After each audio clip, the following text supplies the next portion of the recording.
to another episode of the Modern Manifestation Podcast. I'm your host, Bree Brown, a lettuce-hating, wine-loving, curses like a sailor, recovering perfectionist.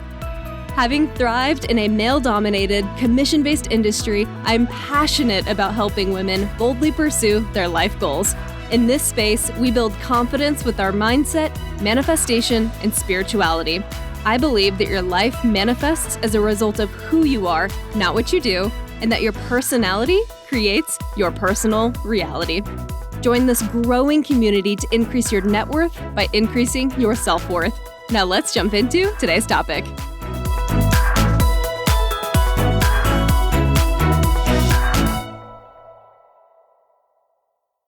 Hello, my beautiful souls, and welcome back to the Modern Manifestation Podcast. Today's episode is going to help you get ready for the new year. It is also going to introduce some of the things that I will be talking about in my upcoming workshop. So my workshop that I'm holding for the 2023 year preparation is this Friday, December 16th at noon Central Time. In this workshop, we are going to look at the year behind us. We are also going to look at the year ahead of us because I think the past can really help us inform the future. Not only that, but we are going to talk about the common pitfalls that happen whenever you are trying to manifest your goals. We are also going to talk about ways you can work around that. And then we're also going to get into how I set my goals, how I keep track of myself, accountability, and so much more in that workshop. So I hope you join me. It is Friday, December 16th at noon Central Time. And if you cannot make that date or that time work, no worries. Sign up for the workshop anyway, and you will still get access to everything the workshop offers, including a replay of the video following. And if you're wondering how much this workshop costs, guys, it is only $23. I know, it is stupid and expensive, and I did that because I wanted to make it as accessible as possible to everyone. It is not at all related to the value because the value is incredible, but I wanted to make sure that for those of you as we enter this recession and as you're thinking about the year ahead of us, and you're trying to figure out how to plan for this upcoming year, I wanted that price tag to be accessible for you. I wanted to make sure that it's not a stressor for you to commit to this, and then that way it'll help propel you toward your goals. And even if you've done a resolution workshop before, totally fine. This will probably bring up some new things that you haven't heard before. It'll also go over some issues that I used to face when trying to set resolutions or goals. I actually don't even like the term resolutions. I don't believe in resolutions. I believe in setting effective goals. For me, those things are slightly different. But even if you've tried this before and you felt like it just didn't work for you, or you didn't feel like the format worked for you, try this out. I promise there will be at least a handful of nuggets in there that you'll be able to utilize. And not only will this workshop help you this year, but I'm designing it so that you can reuse the workbook year after year. So I'm even putting in place markers for the year. That way in 2024, 2025, 2026, 2042, whatever year it is, you can pull out this digital workbook again and start all over again. That is my commitment to you. And you will also have unlimited access to the video replay, as well as the visualization meditation and all the tips and tricks that are available within the workshop itself. So great value for $23. It's $23 also in honor of 2023. Thought I was being a little cute there. So it's accessible, it's affordable, and hopefully it gives you the inspiration that you need to kickstart your new year. That way, come January 1st, you're not like, shit, I forgot to set my goals. And then you're like, I'll just start next Monday. And then the next Monday rolls around, and you're like, oh crap, I forgot to do it again. Let me just kick it another week. And all of a sudden you're mid-March and you're like, I didn't set any resolutions or goals this year. I guess this year's out the window. I'll do it next year.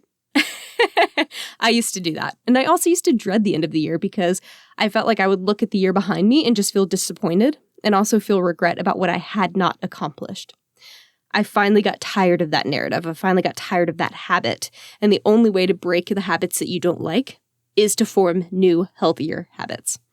So if you've never set goals before for the year, or if you've never set goals ever, or if you find that you are someone that struggled to maintain your goals long-term, or if you are someone that's easily overwhelmed and past workshops just haven't worked for you, I am trying to incorporate not only manifestation tips, not only mindset tips, but also coming from the perspective of a neurodivergent ADHD person and how I have to hack some of these things in order to get them to work for me in my life. I'm hopeful that that will also help you in doing so. So there's so much content that's going to be a part of this hour-long workshop. Again, it is only $23 Friday, December 16th at noon. Hope to see you there. And as a special bonus for all of my podcast listeners specifically, on social media, I have put in there that the visualization meditation is available only to the first 25. However, you guys are my MVPs. And as a thank you for being my best supporters, I want to go ahead and offer it to you regardless of whether or not you are the first 25. So if you are not the first 25 and you do not receive that email from me with the visualization meditation, just send me an email with pod listener in the header, and I will make sure that I send you that meditation personally. My email is hello@themodernmanifestation.com. If you have already signed up, you will get access to the workbook and the meditation the day of the workshop. Okay, so with that, let's jump into today's topic, which is talking about how we get in our own way when we're trying to manifest our goals, when we're trying to set resolutions, and when we're trying to plan for the new year. This is going to be a preparation for my workshop coming up, but in today's episode, we are not going to get into how I overcome a lot of these barriers.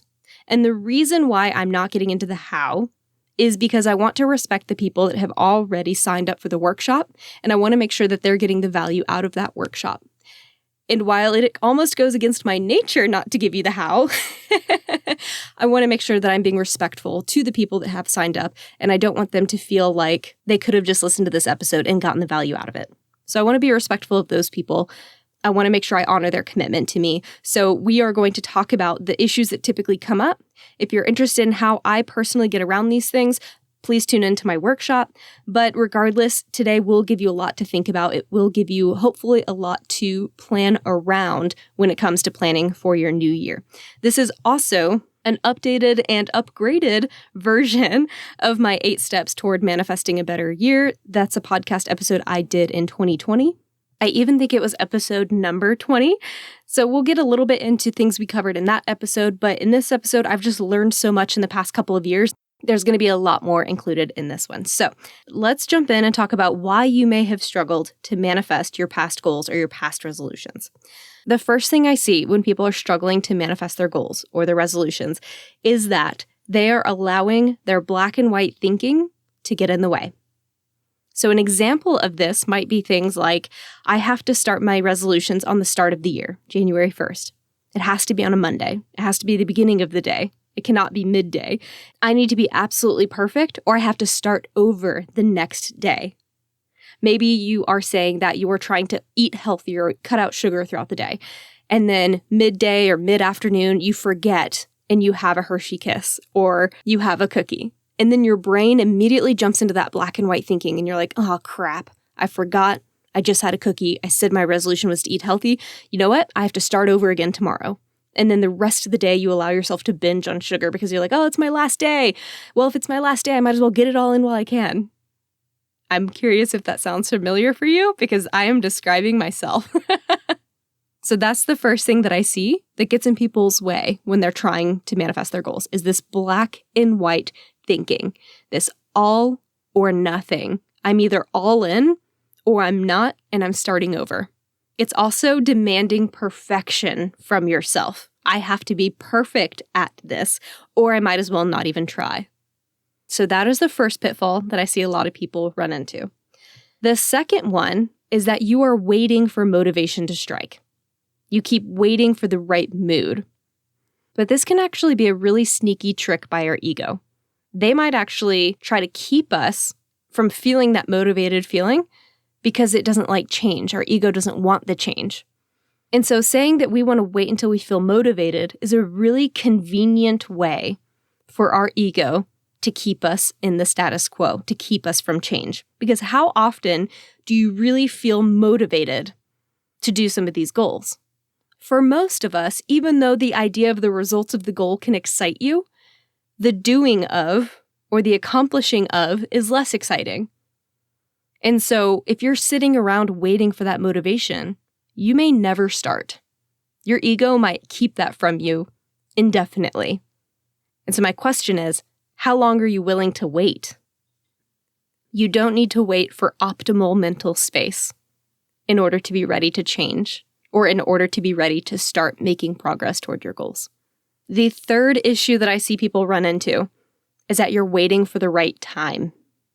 You've had a goal in mind for years, and you keep waiting for the right time. But we know there's never a right time.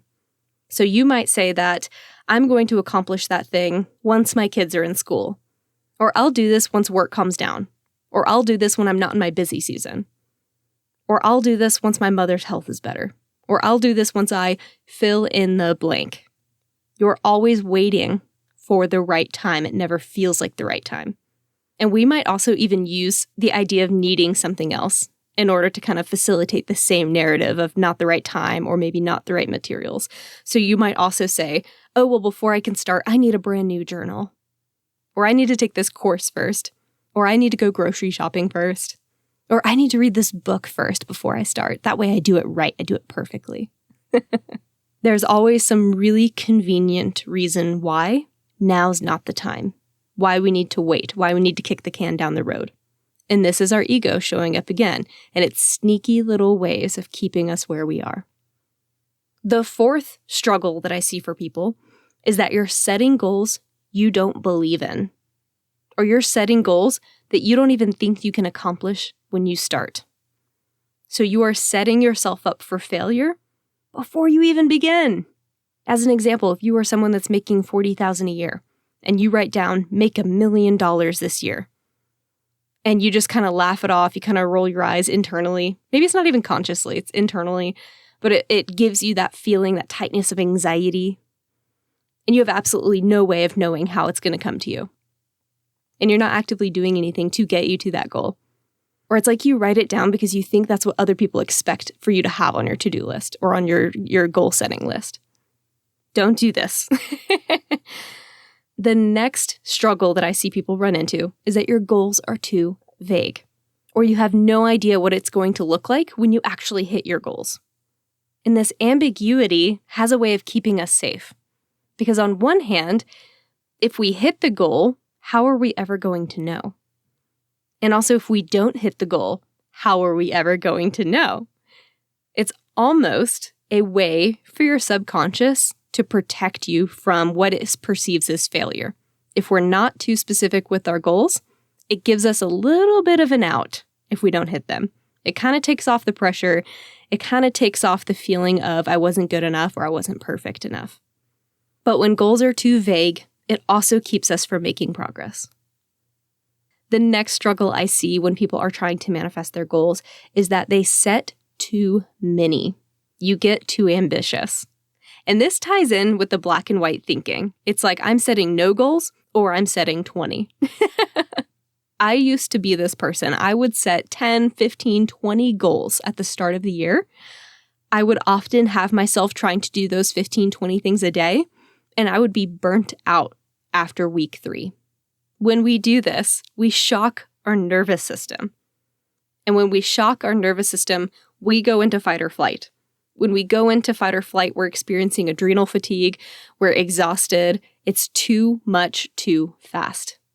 And it will allow your ego to step in and be like, oh, see, I knew that would happen. I knew change was bad.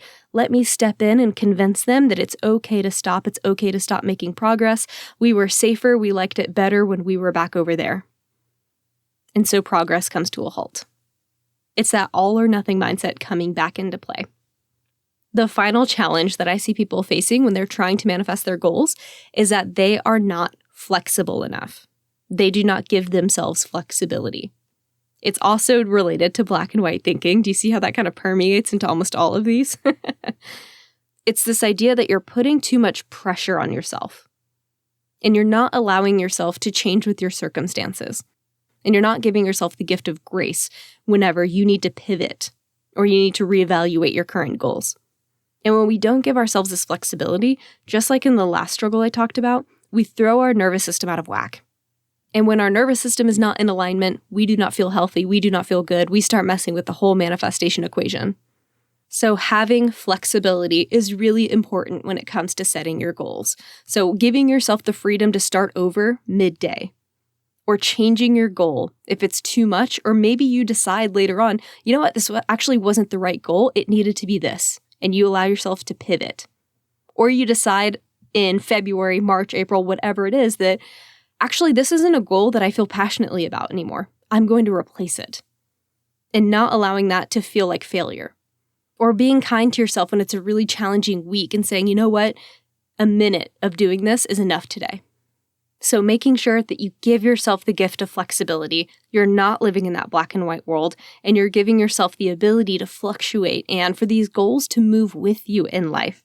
Goals are not meant to be rigid. They're meant to be elastic. So allow them to grow, to expand, to contract, for the timing to change. Allow ultimate flexibility. And when it relates to the timing as well, know that it doesn't have to happen within this 12-month period. Any progress is progress in the right direction. It's progress forward. If you do nothing, you will always remain where you are. Even if you do one thing, you're one step further than where you are right now. And how would that feel? And so in 12 months, this is really just an arbitrary idea of timing. So in a way, this is really actually the final struggle. It kind of ties into that. Allowing yourself to progress in the timeline that you need to progress in. So not fixating too much on the next 12 months, not experiencing disappointment in November because you took 5 steps instead of 8 steps forward, right? Progress is progress. And one of my favorite quotes is progress over perfection. Progress over perfection. Stagnation is when you're not moving forward at all for the sake of safety. Progress is if you can even make one step forward. So I don't care how many steps you make in the next 12 months. The idea is to allow yourself the flexibility to accept whatever the timing needs to be and to celebrate the little progresses that you experience. And know that these goals aren't meant to take place in this finite, limited time that you're giving yourself. Like, what is really a year in terms of progress? It's an arbitrary number. There's no reason why a goal has to take 12 months. It could take 12 weeks. It could take 12 days. There's also no reason why it needs to be within 12 months. It might be 18. It might be 24. And not allowing that to hinder your progress because it's going to happen in the time in which it is meant to happen. A good example of this is that several years ago when I was thinking about starting the podcast, it was my dream, or it was my goal rather, to get my podcast launched and to launch my website in the same year. It didn't take 12 months, it took 18. And there are so many reasons why it needed to take 18. And I don't regret those extra 6 months and I don't beat myself up over them. Because in that additional 6 months, there was so much growth and learning and lessons and challenges that had to come up to make everything I do now much easier. Because I learned from each one of those scenarios. And each one of those things taught me a little bit more about myself. How I work, how I like to work, things that typically show up for me, how I get in my own way. It taught me a lot about my perfectionism and when that shows up and how I can work around it. So those additional 6 months were critical and I needed them. And sometimes the universe just wants us to say yes to progress. It just wants us to say yes to taking the first steps forward. And when we show that we are making our commitment to co-creating with it, it'll meet us halfway. And that might give the universe opportunities to teach you some of the things that it's been wanting to teach you. And so being flexible and celebrating progress as it comes, when it comes, knowing that 12 months is totally arbitrary. You might be able to do it in 3. You might do it in 3 years. The point is to celebrate progress, any progress. And that is so critical. And this also very beautifully ties in with gratitude. Having gratitude for where you are versus where you were. Gratitude for how long it is taking. Gratitude for all the challenges and the miracles you've experienced along the way. Not getting too stuck on a timeline, not getting too stuck on how something should look, right? That control factor we talk a lot about with manifestation. So those are the struggles and the challenges I typically see people face when they're trying to set goals, when they're trying to work on manifesting change over the next year. If you're listening to this in December of 2022, you have a few more weeks until the new year. There's no reason why you can't start next Monday, though. There's no reason why you can't start in 2 weeks or in 2 days from now, right? Giving yourself that flexibility. If January 1 just feels good, that just feels like a good ritual for you, great, honor that. Do it January 1. Listen to your body, listen to what you need, listen to what excites you. But right now you have the time, you have the ability to decide to make a plan. And those who plan take action. Those who take action are subscribing to the law of action. And when you subscribe to the law of action, you are allowing manifestations to unfold for you. You're co-creating with the universe. you are taking the first step toward manifesting the things you want in your life and bringing them to you. So I hope this episode has been helpful. If you are intrigued by any of these topics, or if you are intrigued about learning more or how I personally have overcome some of these issues, how I think about things, or my little own hacks for how I've resolved some of these issues, please check out my workshop. It is December 16th at noon. Again, if you can't make the time work, you will get access to the video replay following, so you can listen to it anytime, any place, anywhere, any year at that. Thank y'all so much for hanging out with me today. I have so many more episodes coming to you, and I'm really, really excited. Thank you again, everyone who has left me a review. And if you haven't, I would greatly appreciate it if you could drop in some feedback. Let me know how I'm doing, what you like, and what you could use more of. Have a fantastic rest of your week, and I will catch y'all in the next episode. Until then, go out there and manifest some miracles. I hope y'all enjoyed today's episode. If you want to check out the show notes, head over to www.themodernmanifestation.com/blog. If you're loving this podcast, please drop me a review, share this episode with a loved one, and follow me on Instagram @modernmanifestation. I love y'all so much, and thanks for listening.